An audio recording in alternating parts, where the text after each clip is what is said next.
Hi hello எல்லாருக்கும் வணக்கம். எப்படி இருக்கீங்க? நல்லா இருக்கீங்கன்னு தான் நினைக்கிறேன். நான் ரொம்ப நல்லா இருக்கேன். Welcome back to our channel love and bright. நீங்கள் கேட்குறீங்க புனர்ஜென்மா, த ரீபர்த். ஓகே, ஸோ எல்லாருக்கும் ஆனந்தியோட கேரக்டர் ரொம்ப பிடிச்சிருக்குன்னு நினைக்கிறேன். அவங்க வந்ததுக்கப்புறம் எல்லார் ஃபேஸ்லேயும் எனக்கு தெரிஞ்சு ஒரு ஸ்மைல் கண்டிப்பாக இருக்குன்னு தான் நினைக்கிறேன். பிகாஸ் ஆனந்தியோட கேரக்டர் அப்படி நாட் ஓன்லி இந்த story, out of the story கேட்குறவங்க கூட அவங்க ஃபேஸில் ஒரு ஸ்மைல் கண்டிப்பாக இருக்கும். அதுதான் ஆனந்தியோட கேரக்டரு. ஸோ அவங்க எப்பவும் அவங்க சுற்றி அந்த ஹாப்பினஸ் இருக்கணும் அப்படின்னு நினைக்கிற ஒரு பியூட்டிஃபுல் சோலு ஆனந்தி. ஸோ அது எல்லாருக்கும் பிடிச்சிருக்கு இந்த கேரக்டர் அப்படின்னு நினைக்கிறேன், ரைட்? ஸோ யா, அண்டு எல்லோரும் ஸ்டோரி ரொம்ப என்ஜாய் பண்ணுறீங்களோ இல்லையோ தெரியல. கொஞ்சம் கமெண்ட்ஸ் கூட பண்ணுங்கப்பா, லைக் பண்ணுங்கள். ஓகே, ஃபஸ்ட்டு நீங்கள் எல்லோரும் இப்போது டின்னர் டைமு, நான் ரெக்கார்ட் பண்ணுற டைமு. ஸோ எல்லோரும் டின்னர் பண்ணுறீங்களோ? ஸோ ரைட் ஹேண்ட் கூட தான் டின்னர் பண்ணுறீங்க, லெஃப்ட் ஹேண்ட் என்ன தான் பண்ணுது? அந்த லைக் பட்டன் மேலே கிளிக் பண்ணுங்களேன் ப்ளீஸ். ஒரே ஒரு கிளிக், சும்மா அப்படின்னு கிளிக் பண்ணால் போதும். நீங்கள் எவ்வளோ லைக், நான் ஃபஸ்ட்லேருந்து இது தான் சொல்லிகிட்டே இருக்கேன், தட் எவ்வளோ லைக்ஸ் கொடுத்தா நம்ம ஸ்டோரி அவ்வளோ மெம்பர்ஸ்க்கு ரீச் ஆகும். இவ்வளோ பியூட்டிஃபுல்லான ஒரு லவ், ரொமான்டிக், சஸ்பென்ஸ் ஸ்டோரி நிறைய மெம்பர்ஸ்க்கு ரீச் ஆக வேண்டாமா? ஸோ ப்ளீஸ், அதுக்கு தான் கேட்குறேன், லைக்ஸ் கொடுங்க. நீங்கள் எவ்வளோ லைக்ஸ் கொடுத்தா நம்ம ஸ்டோரி போய் அவ்வளோ மெம்பர்ஸ்க்கு சேரிடும். Okay, so I hope you all understand my hard work. அதுவும் பாருங்கள், ஃபங்க்ஷனுக்கு போயிட்டு வந்து உங்களுக்கு ரெக்கார்ட் பண்ணி கொடுத்தேன். இப்போ மறுபடியும் நாளைக்கு முடியுமோ முடியாதோன்ட்டு மறுபடியும் ஒரு ஃபங்க்ஷனுக்கு போயிட்டு வந்து மறுபடியும் ரெக்கார்ட் பண்ணுறேன். ஸோ ப்ளீஸ் என்னோடய ஹார்ட் ஒர்க்கை பார்த்தாவது லைக் பட்டன் மேலே கிளிக் பண்ணுங்கள். அண்ட் உங்களுக்கு என்ன தோணுதோ அது கமெண்ட் செக்ஷனில் கமெண்ட் பண்ணுங்கள், ஹைப் பண்ணுங்கள். ஸோ தட் எனக்கு பூஸ்டிங் வரும். ஸோ இன்னும் நிறையா மூமெண்ட்ஸு இல்லை நிறையா பியூட்டிஃபுல் ஸ்டோரிஸ் உங்களுக்கு எல்லாருக்கும் நான் ப்ரெசென்ட் பண்ணுறதுக்கு ட்ரை பண்ணுவேன். ஓகே ஓகே, தென் லேட் பண்ணாமல் ஸ்டோரிக்குள்ளே போயிடலாம். இது கூட எவ்வளோ லென்த்து வரும்னது எனக்கு தெரியாது. நான் சொல்லிட்டு போயிட்டே இருப்பேன். ப்ரிப்பரேஷன் இல்லை, ஒன்றும் இல்லை, மைண்டுக்கு எது வருதோ அது சொல்லிட்டு போயிட்டே இருக்கேன் ஸ்டோரியில். பட் ஸ்டில் நீங்கள் எல்லோரும் என்னை என்கரேஜ் பண்ணுறீங்க, அதுக்கு ரொம்ப தேங்க்ஸ். ஓகே தென், போதும் பேசினது போதும், ஸ்டோரிக்குள்ளே போயிடுங்க. ஃபஸ்ட்டு நீங்கள் எல்லோரும் லைக் போட்டிங்களா? Okay, ton. ஓகே, இப்போது பேசிக்கலாம். ஸோ ப்ரீவியஸ் எபிசோடில் நம்ம ஜோவோட பர்த்டே, பிஃபோர் ஜோஸ் பர்த்டே, ஐயோ என்ன சொன்னேன்னு கூட ஞாபகம் இல்லை. ஜோ வீட்டுக்கு நம்ம ஆனந்தி போவாங்க. ஸோ அது சக்திக்கு பிடிக்காது. அங்கே ஒரு ஸ்வீட் குவாரல் ஒரு க்யூட்டான ஒரு சின்ன சண்டை நடக்கும் அவங்க ரெண்டு பேரும் நடுவில், சக்தி அண்ட் ஆனந்திக்கு நடுவில். அதுக்கு Joe parents, Joe mother and Joe ரெண்டு பேரும் சப்போர்ட் கூட பண்ணிகிட்டே இருப்பாங்க. ஆனந்தி சைடு தான். ஸோ இப்படியே போயிட்டே இருக்கும். அண்ட் சக்தி ஜோவோட பர்த்டே ரொம்ப கிராண்டாக செலிப்ரேட் பண்ணணும், ஹாப்பியாக அவங்களுக்கு ஒரு பியூட்டிஃபுல் மூமெண்ட்ஸ் கொடுக்கணும் அப்படின்னு நினச்சிட்டு லீவ் அப்ளை பண்ணுவாங்க. அண்டு கேக் கட்டிங்காக கேக் கொண்டு வந்தான். பட் அங்கே கூட எகெயின் ஆனந்தி இருப்பாங்க. அண்டு அதுக்கு ரீசனு ஜோ மதரு அவங்க இன்வைட் பண்ணுவாங்க. ஸோ அதுதான் வருவாங்க. ஸோ வாட் நெக்ஸ்ட்னது இப்போது பார்க்கலாம். ஸோ நெக்ஸ்ட் டே மார்னிங் எழுந்திரிச்சிட்டு ஃப்ரெஷ் ஆகிட்டு ஒரு இப்போது 3 மெம்பர்ஸ் போகணும் இல்லையா வெளியே. பிகாஸ் ஜோ மதர் கண்டிப்பாக நீ ஆனந்தியை கூட்டிகிட்டு தான் போகணும் அப்படின்னு சொல்லியிருக்காங்க இல்லையா. ஸோ 3 மெம்பர்ஸ், ஸோ பைக் மேலே போக முடியாது, கார் தான் எடுக்கணும் அப்படின்ட்டு காரை எடுத்துகிட்டு ஜோ வீட்டுக்கு வருவாங்க. ஜோ வீட்டுக்கு வந்ததும் பார்த்தா ஆனந்தி இஸ் ரெடி அங்கே. ஸோ இறங்கி வந்துட்டு ஓகே ஆண்டி நாங்கள் கிளம்புறோம் அப்படின்னு சொன்னதும் வேணும்னே ஆனந்தி ஃபாஸ்ட்டாக ஓடி போயிட்டு அந்த டிரைவர் சீட் இருக்கும் இல்லையா, டிரைவர் பக்கத்து சீட்டு, அதில் உட்காந்துட்டு ஓகே கமான் அப்படின்னு சொல்லிட்டே இருப்பாங்க. சரின்னு ஜோ அண்ட் சக்தி சக்தி வந்து ஹே நீ என்ன இங்கே உட்காந்த, நீ போ பின்னாடி சீட்டில் உட்காரு, இந்த சீட்டு ஜோ தான் உட்காரணும், நீ பின்னாடி உட்காருன்னு சொல்லுவாங்க. ஹலோ நான் ஃபஸ்ட்டு வந்தேன், நான் தான் உட்காருவேன், ஏன் ஆண்டி அப்படின்வாங்க. அப்படின்னா அப்போது சக்தி அப்பா ஆண்டி ப்ளீஸ் சொல்லுங்கள், அவங்க ஃப்ரண்ட் சீட்டில் உட்காந்தா என்னால் ட்ரைவ் பண்ண முடியாது, ஏதோ ஒன்று பேசிட்டே இருப்பாங்க, அண்ட் என் பக்கத்தில் எனக்கு ஜோ தான் வேணும், அவங்க வேணாம் ப்ளீஸ் ஆண்டி அட்லீஸ்ட் இதாவது நான் சொல்கிறது கேளுங்க அப்படின்னு ரெக்வஸ்ட் பண்ணுவாங்க சக்தி ஜோ மதர்கிட்ட. சொன்னதும் அப்போது ஜோ மதர் சரிம்மா நீ வா பின்னாடி உட்காரு அப்படின்னு சொல்லுவாங்க. சொன்னதும் ஆண்டி சொல்கிறாங்க அதுக்கு தான் நான் பின்னாடி போகிறேன் அப்படின்ட்டு சொல்லுவாங்க ஆனந்தி. சொன்னதும் சரி போ உட்காரு அப்படின்ட்டு சக்தி சரின்னு அவங்க இறங்கி பின்னாடி சீட்டுக்குள்ளே போவாங்க. அண்டு சக்தி வந்து ஜோவை ஃப்ரண்ட் சீட்டில் உட்கார வச்சுட்டு ஓகே ஆண்டி பாய் ஈவினிங் வந்துடுவோம், சேஃபாக தான் நான் பார்த்துக்கிறேன் ஜோவை, நீங்கள் கவலைப்படாதீங்க அப்படின்னு சொல்லுவாங்க. ஓகேம்மா டேக் கேர் அப்படின்னு சொல்லுவாங்க ஆண்டி. சொன்னதும் கார் ஸ்டார்ட் பண்ணிக்கிட்டு போயிட்டே இருப்பாங்க. போகிற வழியில் நம்ம ஆனந்தி சும்மா இருக்க மாட்டாங்க இல்லையா, ஏதோ ஒட்டு பேசிட்டே இருப்பாங்க, இல்லை ஆனந்தியை நாட்டியாக டீஸ் பண்ணிகிட்டே இருப்பாங்க இல்லையா. So Sheel start talking. என்ன இவ்வளோ சைலண்ட்டாக இருந்தால் எப்படி, சரி நம்ம இப்போ எங்கே போகிறோம் அப்படின்னு கேட்பாங்க. கேட்டதும் சக்திக்கு ரொம்ப கோவம் வந்துடும். சும்மா காமாக இருக்க மாட்டியா, நான் ட்ரைவ் பண்ணுறேன் வெரி சின்சியராக அப்படின்னா. ஓ ட்ரைவ் பண்ணால் பேச மாட்டிங்களோ அப்படின்ட்டு மறுபடியும் ஆனந்தி ட்ரைவ் பண்ணும்போது கான்சன்ட்ரேஷன் டிரைவிங்கில் தான் இருக்கணும், உன் கூட பேசிகிட்டே இருந்தால் ஆக்சிடென்ட்ஸ் ஆயிரும் அப்படின்ட்டு சக்தி சொல்லுவாங்க. சொல்லணும் ஓ நீ அவ்வளோ போர் டிரைவரா அப்படின்னு சொல்லுவாங்க ஆனந்தி. சொன்னதும் இன்னும் கோவம் வந்து அப்போது சக்தி ஜோதிக்கிட்ட ஜோ அந்த பொண்ணுக்கு சொல்லு என் கூட பேசாதேன்னு, நான் வெரி சின்சியராக ட்ரைவ் பண்ணுறேன் ப்ளீஸ் அப்படின்வாங்க. அப்படின்னதும் ஆனந்தி ஓ எனக்கு யாரும் சொல்ல வேண்டிய தேவையில்லை, எனக்கு தெரிஞ்சு போச்சு உங்களுக்கு அவ்வளோ பர்ஃபெக்டாக ட்ரைவிங் வராது அப்படின்ட்டு மறுபடியும் கிண்டலாக சொல்லுவாங்க. சொன்னதும் அப்படி நீ எது வேணாலும் சொல்லிக்கோ அப்படின்ட்டு மறுபடியும் காமாக ட்ரைவ் பண்ணிகிட்டே இருப்பாங்க. ட்ரைவ் பண்ணிகிட்டே இருக்கும்போது இவங்க பின்னாடி சீட்டில் இருப்பாங்களா, சென்டரில் இருந்து முன்னாடி வந்துட்டு அந்த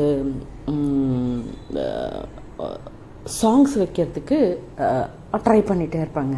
அப்போது சக்தி அவங்கள பின்னாடி புஷ் பண்ணிவிட்டு ப்ராப்பராக உட்காரு என்ன பண்ணுற நீ அப்படின்னா, ஐயோ தாய் நீ அட்லீஸ்ட்டு ஓகே நீ அட்லீஸ்ட் பேச மாட்டேங்கிற, அட்லீஸ்ட் மியூசிக்காவது ஆன் பண்ண அப்படின்வாங்க.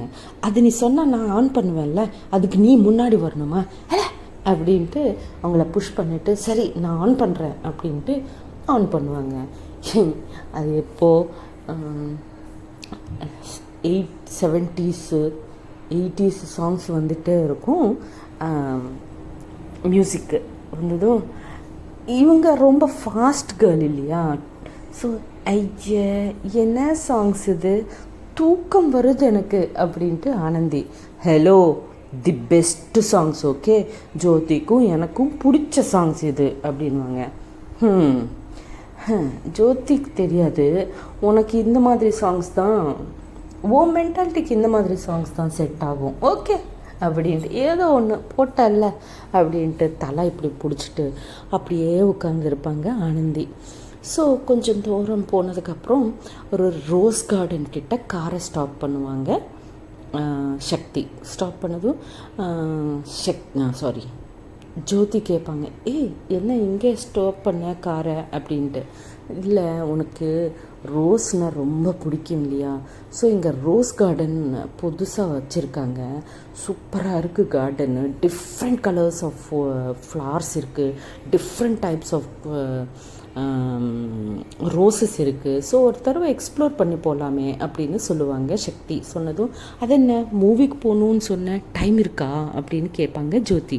இப்போது நிறைய டைம் இருக்குது, மூவி 2:30க்கு, இப்போது ஜஸ்ட்டு 10:30 தானே ஆகுது, நிறைய டைம் இருக்குது, வா போகலாம் அப்படின்ட்டு ஐ மீன் ரோஸ் கார்டனுக்குள்ளே போவாங்க 3 பேரும். போனதுக்கப்புறம் ஆனந்தி அங்கே எங்கேன்னு, ஐயோ இந்த ஃப்ளவர் பாரு எவ்வளோ பியூட்டிஃபுல்லாக, ஐயோ இந்த கலரை பாரு எல்லாம் சூப்பராக இருக்குது, அப்படி இப்படின்னு எல்லா பிளான்ட்ஸ்கிட்டையும் ஓடி ஓடி பார்த்துட்டே இருப்பாங்க. சக்தி வந்து ஐயோ நம்ம கூட ஒரு மங்கிவை கூட்டிகிட்டு வந்த மாதிரி இருக்குப்பா எனக்கு அப்படின்னு ஜோ கிட்ட சொல்லிகிட்டே இருப்பாங்க. ஜோ வந்து சிரிச்சிட்டே இருப்பாங்க. சும்மா இருடி, சின்ன பொண்ணு விளாடட்டும் அப்படின்னு. என்ன சின்ன பொண்ணு, நம்ம ஏஜ் தானே அப்படின்வாங்க. ஆனால் பரவாயில்ல, அவங்க ஹாப்பி சோல்ப்பா, இருக்கட்டும் அப்படின்னு சொல்லுவாங்க ஜோதி. என்னமோப்பா நீ எதுக்கு அவங்கள என்கரேஜ் பண்ணுறியோ எனக்கு தெரியவே மாட்டேங்குது அப்படின்னு இவங்க 2 பேரும் பேசிட்டே இருப்பாங்க ஆனந்தி பற்றி. ஸோ இதுக்குள்ளே ஆனந்தி வந்து சக்தி என் ஃபோட்டோ எடு அப்படின்வாங்க. என்னது உன் ஃபோட்டோ எடுக்கணுமா, நான் என்ன கேமராமேன் நினச்சிட்டியா, அதெல்லாம் முடியாது, நான் எடுக்க மாட்டேன் அப்படின்வாங்க. அப்படின்னதும் பா ப்ளீஸ்ப்பா, என்ன அவ்வளோ என்ன சொல்லுவீங்க, ஆக்சுவலாக நாங்கள் தெலுங்கில் வந்து என்ன அவ்வளோ பெட்டு பண்ணுற அப்படின்வோம். ஓகே, ஆட்டிடியூடு, என்ன அவ்வளோ ஆட்டிடியூட் காமிக்கிற, ஃபோட்டோ தானே கேட்டேன் அப்படின்வாங்க. சொன்னதும் என்ன ஜோ இது அப்படின்வாங்க. பரவாயில்ல எடு அப்படின்வாங்க ஜோதி. சொன்னதும் சரி உன் மொபைலை கூட ஃபோட்டோஸ் எடுக்கிறேன் அப்படின்னுவோம். ஏன் உன்கிட்ட மொபைல் இல்லையா, எடு உன் மொபைல்லையே எடு அப்படின்வாங்க.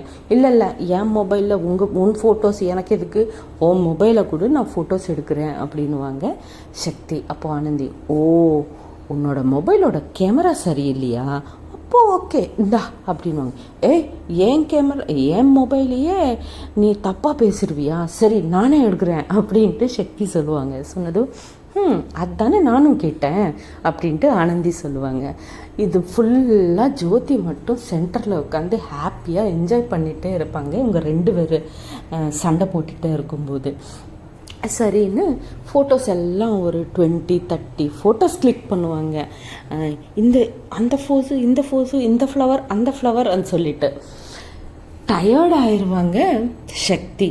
அப்பா நான் அன்வான்டாக உங்களை இந்த ரோஸ் கார்டன் கூட்டிகிட்டு வந்தேன்ப்பா, ஐயோ கடவுளே எனக்கு பேக் பெயின் வருது, என்னம்மா என்ன ஃபோர்ஸ்மா அப்படின்னு சக்தி சொல்லிகிட்டே இருப்பாங்க. ஸோ அப்படி ஒரு 1 hour ஸ்பெண்ட் பண்ணுவாங்க ரோஸ் கார்டனில். அதுக்கப்புறம் வந்து காரில் ஏறிடுவாங்க 3 பேரும். ஏறினதுக்கப்புறம் கொஞ்சம் போயிட்டு ட்ரைவ் பண்ணிகிட்டே இருப்பாங்க சக்தி. ட்ரைவ் பண்ணும்போது ஆனந்தி சும்மா இருக்க மாட்டாங்க இல்லையா. ஸோ ஆனந்தி வந்து ஓகே என்னோடய ஃபோட்டோஸ் எல்லாம் எனக்கு என் மொபைலுக்கு ட்ரான்ஸ்ஃபர் பண்ணு அப்படின்வாங்க. ஹலோ அதெல்லாம் முடியாது, நான் அதுக்கு தான் அப்போவே உன் மொபைலை கொடு அப்படின்னு சொன்னேன், நீ தான் கொடுக்கல, இப்போ எல்லாம் மொபைல் ஃபோட்டோஸ் எல்லாம் ட்ரான்ஸ்ஃபர் பண்ணுறது அந்த வேலையெல்லாம் இருக்காதுமா அப்படின்வாங்க. சாரி சக்தி. சொன்னதும் கொஞ்சம் ஒரு 1-2 seconds கேப் கொடுத்து ஓ எனக்கு புரிஞ்சு போச்சு அப்படின்வாங்க ஆனந்தி. ஆனந்தும் அப்படி என்னதான் உனக்கு புரிஞ்சு போச்சு அப்படின்னு சக்தி.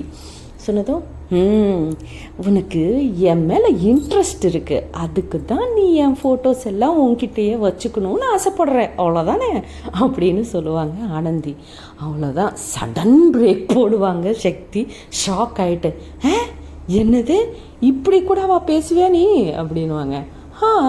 அப்போது என் ஃபோட்டோஸ் எனக்கு சென்ட் பண்ண சொன்னால் நான் சென்ட் பண்ண முடியாதுன்னு நீங்கள் சொல்கிறீங்கன்னா அப்போது என் ஃபோட்டோஸ் உங்ககிட்ட இருக்கணும்னு ஆசை தானே அப்படின்னு சொல்லுவாங்க ஆனந்தி. ஆனால் ஐயோ அம்மா தாயி உனக்கு பெரிய கையெத்து கும்பிட்றேன், இதா என் மொபைல் எடுத்துக்கோ, என்ன ஃபோட்டோஸ் வேணுமோ அதெல்லாம் உனக்கு ட்ரான்ஸ்ஃபர் பண்ணிக்கிட்டு என் மொபைலில் டிலீட் பண்ணிருப்பா அப்படின்னு சொல்லுவாங்க. சொன்னதும் ஓகே அப்படின்ட்டு அந்த மொபைலை எடுத்து அவங்க ஃபோட்டோஸ் எல்லாம் ட்ரான்ஸ்ஃபர் பண்ணுவாங்க. சக்தியோட இண்டிவிஜுவல் ஃபோட்டோஸ் கூட ட்ரான்ஸ்ஃபர் பண்ணிப்பாங்க பர்சனலாக பண்ணிவிட்டு டிலீட் பண்ணாமலே கொடுத்துருவாங்க சக்தியோட மொபைலு. ஆனந்தி கொடுத்ததுக்கப்புறம் கொஞ்சம் தூரம் ட்ரைவ் பண்ணுறதுக்கப்புறம் மாலுக்கு வந்துடுவாங்க. மாலுக்கு வந்ததுக்கப்புறம் லன்ச் ஸ்டார்ட் ஆயிரும். லஞ்சுக்காக உட்காருவாங்க, ஆர்டர் பண்ணுவாங்க, ஆர்டர் வந்துடும். ஸோ சாப்பிட்டுட்டே இருக்கும்போது ஜோக்கு ஒரு கால் வரும், வெரி இம்பார்ட்டண்ட் கால், சம் கேஸ் ஸ்டடி மேலே. ஸோ ஜோதி வந்து சக்தி வெரி இம்பார்ட்டண்ட் கால், நான் பேசணும் கண்டிப்பாக, நீங்கள் லன்ச் என்ஜாய் பண்ணுங்கள், நான் மறுபடியும் வரேன் அப்படின்ட்டு அங்கேருந்து ஏந்திரிச்சிட்டு ஸ்லோவாக நடந்துட்டு, அஃப்கோர்ஸ் அந்த சரௌண்டிங்ஸில் தான் இருப்பாங்க, ஸ்லோவாக பேசிட்டே இருக்கும்போது இவங்க 2 பேரும் தெரியும்ல சண்டை போட்டுகிட்டே இருப்பாங்க. எனக்கு இது வேணாம், எனக்கு அது வேணும், இது இல்லை அது இல்லை அது அப்படின்ட்டு ரொம்ப நாட்டியாக பிஹேவ் பண்ணிகிட்டே இருப்பாங்க ஆனந்தி. சரின்னு சம்ஹவ் அவங்க லன்ச் ஃபினிஷ் பண்ணிடுவாங்க. பட் இன்னும் ஜோ இன்னும் சாப்பிடல, அவங்க பாதி தான் சாப்பிட்ருக்காங்க. ஸோ சக்தி போயிட்டு ஓகே நீ இன்னும் லன்ச் சாப்பிட்ல அப்படின்னதும் இட்ஸ் ஓகே நான் சாப்பிட்றேன், இந்த ஃபோன் முடிஞ்சதும் சாப்பிட்றேன் அப்படின்னு சைன் பண்ணுவாங்க. சரி அப்போது நான் ரெஸ்ட் ரூம்க்கு போயிட்டு வர்றேன் இதுக்குள்ளே அப்படின்னு சொல்லுவாங்க ஜோதிக்கிட்ட. சொன்னதும் ஓகே யூ கோ அப்படின்னு அவங்களும் சொல்லுவாங்க. சரின்னு அது ஒர்க்கிங் டேயா, ஸோ மாலில் யாரும் இல்லை, எங்கேயோ ஒருத்தர் 2 பேரும் 3 பேர் அப்படி வெரி கொஞ்சமாக அங்கங்கே இருக்கிறாங்களே தவிர ரஷ்ஷே இல்லை மாலில், because it was a working day. Okay, அதுவும் ஸோ சக்தி வந்து ரெஸ்ட் ரூம்க்காக கிளம்பிடுவாங்க, ரெஸ்ட் ரூம்குள்ளே போயிடுவாங்க. ஆனந்தி கூட அவங்க பின்னாடியே ரெஸ்ட் ரூம்குள்ளே போவாங்க. So rest room hand wash கிட்ட சக்தி வந்து ஹேண்ட் வாஷ் பண்ணிகிட்டே இருக்கும்போது ஆனந்தி கூட ஹேண்ட் வாஷ் பண்ண வருவாங்க. சிங்கிட்ட வந்தும் யாரும் இருக்க மாட்டாங்க, இவங்க 2 பேரும் மட்டும்தான் இருப்பாங்க ஃபுல் ரெஸ்ட் ரூமில். அப்போது இமீடியட்டாக ஆனந்தி சக்திக்கு ரொம்ப க்ளோஸாக வந்துடுவாங்க. ரொம்ப க்ளோஸாக வந்ததும் ரொம்ப வெரி ரொமான்டிக் ஐ கான்டாக்ட் கொடுத்ததும் சக்தி அந்த ஐ கான்டாக்டில் இவங்க மறந்துடுவாங்க. அவங்களும் ஐ கான்டாக்ட் கொடுக்க ஸ்டார்ட் பண்ணிடுவாங்க ரொமான்டிக்காக. ஸோ அவங்க ஐஸ் பார்த்துட்டே இருப்பாங்க. எவ்வளோ க்ளோஸாக இருப்பாங்கன்னா வெரி மச் க்ளோஸாக இருப்பாங்க. அவங்க இவங்க ஃபேஸு ரொம்ப க்ளோஸாக இருக்கும். ஸோ சக்தி வந்து ஆனந்தியோட லிப்ஸு பார்த்துட்டே இருப்பாங்க. அவங்களுக்கே தெரியாமல் சக்தி ஆனந்திக்கு ஒரு கிஸ் கொடுக்க ஸ்டார்ட் பண்ணுவாங்க. கிஸ் கொடுத்துட்டே இருப்பாங்க. ஒரு 1 மினிட்க்கு அப்புறம் வாஷ்ரூம் டோர் ஓப்பனிங் சவுண்ட் ஆகும். ஆனதும் இமீடியட்டாக சக்தி கான்ஷியஸ்லுக்கு வந்து ஆனந்திவை புஷ் பண்ணிவிட்டு அங்கேருந்து வாட் த ஹெல் அப்படின்னு சொல்லி அங்கேருந்து கோவமாக வெளியே வந்துடுவாங்க ரெஸ்ட் ரூமில் இருந்து. ஆனந்தி வந்து அந்த கிஸ்ஸை என்ஜாய் பண்ணுவாங்களா, கொஞ்சம் ப்ளஷ் ஆகிட்டு அப்படியே வெளியே வந்து ஒரு சின்ன ஸ்மைல், ரொமான்டிக் ஸ்மைலோட வெளியே வருவாங்க. சக்தி வந்து ஓடி ஜோதி கிட்ட வருவாங்க. ஜோதி சாப்பிட்டுட்டே இருப்பாங்க. ஜோதி பக்கமாக உட்காருவாங்க டென்ஷனாக. ஜோதி, ஹே என்னாச்சு, ரெஸ்ட் ரூமுக்கு தானே போனேன், ஏன் அவ்வளோ டென்ஷன் ஆகுற, என்னாச்சு அப்படின்னு கேட்பாங்க. ஒன்றும் இல்லை, சும்மா நத்திங் அப்படின்வாங்க. இதுக்குள்ளே ஆனந்தி ஹாப்பியாக ஜாலியாக ஆஸ் யூஷுவல் அவங்க எப்போ இருக்கிற மாதிரியே எப்போவும் சிரிச்சுட்டே இருப்பாங்களா, அப்படியே வந்து இவங்க ஆப்போசிட்டாக சேரில் உட்காந்து சக்தியை பார்த்துட்டே இருப்பாங்க. சக்திக்கு ரொம்ப கோவம் வந்துகிட்டே இருக்கும், அன்கம்ஃபர்டபுள், கோவம், டென்ஷன் எல்லாமே இருக்கும் அவங்க ஃபேஸில். ஸோ ஜோதி சாப்பிட்ட முடிஞ்சிடும். என்ன மறுபடியும் கேட்பாங்க ஜோதி சக்திவை, ஏன் எப்படி டென்ஷனாக இருக்க அப்படின்னு கேட்பாங்க. என்ன ஒன்றும் இல்லை அப்படின். அது ஆக்சுவலாக வந்து ஆனந்தி ஸ்டார்ட் பண்ணும். அது ஆக்சுவலாக வந்து ரெஸ்ட் ரூமில் அப்படின்னு சொன்னதும், அறிவில்லை உனக்கு, சும்மா இரு அப்படின்னு கத்துவாங்க சக்தி. இப்போ ஜோதி, ஏன் அவங்க மேலே சக்தி, அவங்க மேலே கற்றுட்டே இருக்க நீ அப்படின்ட்டு அவங்க சக்தியை திட்டுவாங்க. திட்டுந்து சரி மூவி டைம் ஆகுது போகலாமா அப்படின்ட்டு சொல்லுவாங்க. சக்தி சொன்னதும் ஓகே அப்படின்ட்டு தியேட்டருக்குள்ளே போவாங்க. ஃபஸ்ட்டு ஜோ உட்காருவாங்க. ஜோ உட்கார்ந்ததும் ஜோ பக்கத்தில் சக்தி உட்காருவாங்க. சக்தி பக்கத்தில் வந்து ஆனந்தி உட்காருவாங்க. ஆனந்தி அவங்க பக்கத்தில் உட்கார்ந்ததும் சக்தி அங்கேருந்து ஏந்திரிச்சிட்டு இந்த பக்கம் உட்காருவாங்க. ஆக்சுவலாக ஜோக்கு இந்த பக்கம், ஆனந்தி உட்காரணும், பட் அவங்க அந்த பக்கம் தான் உட்காருவாங்க. ஸோ இது இப்படி இல்லை அப்படின்ட்டு அவங்க ஏந்திரிச்சிட்டு ஜோக்கு இந்த பக்கம் உட்காருவாங்க. அப்போது ஆனந்தி கொஞ்சம் ஸ்மைல் பண்ணிவிட்டு சிரிச்சுக்கிட்டு சரி ஓகே இன்னும் ஓவராக பண்ணக்கூடாதுன்னு நினச்சிட்டு ஜோ பக்கமாக உட்காருவாங்க. உட்காந்து மூவி பார்த்துட்டே இருப்பாங்க. ஸோ வாட் நெக்ஸ்ட், என்ன ஆக போகுது, what is going to happen in the theatre, ஏதோ ஒரு சர்ப்ரைஸ் இருக்கும் நாளைக்கு, ட்விஸ்ட். ஓகே, அண்ட் மறுபடியும் சொல்கிறேன், இன்கேஸ் மிஸ்டர் ரெட்டி நாளைக்கு ஆஃபு, மிஸ்டர் ரெட்டி வீட்டிலையே இருந்தாங்கன்னா எபிசோட் பண்ணுறது ரொம்ப கஷ்டம். Okay, so anyways okay then tata bye bye, see you, ஜெய் ஹிந்த், ஜெய் ஸ்ரீராம்.